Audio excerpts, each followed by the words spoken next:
الواكس عشان تستخدميه صح أو في بنوتة بعتها ان هي جابت انواع كتير قوي من الواكس وما ثبتتش معاها شعر الحاجب. الواكس عشان تستخدميه صح او عشان تلاقي نتيجة منه كويسة، اولا انت بترطبي بشرتك، فالمرطب ده اصلا لما بتيجي تحطي الواكس عليه فمش بيثبته، فقبل ما ترسمي حواجبك او تمشطيها بالواكس بتمسحي، بتجيبي منديل وتمسحي مكان الحاجب كويس قوي وتحسي ان المكان ناشف مفيهوش اي حاجه ولا مرطب. اذا كنت بتستخدمي كريم او سيرم او ايا كان انت بتستخدميه بتمسحي كويس بالمنديل، وبعد كده بتجيبي الواكس اللي انت بتستخدميه عادي الاسبولي عشان تستخدمي الواكس ايا كان المنتج اللي انت بتستخدميه. بتجيبي كده ظهر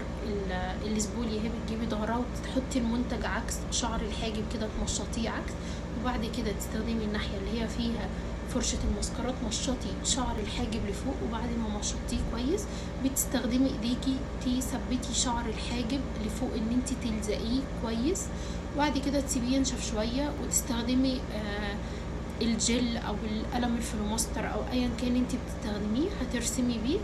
وهيفضل ثابت معاكي وكويس جدا. وبعد كده بتنضفي بالكونسيلر عشان تبرزي شكل الحاجب.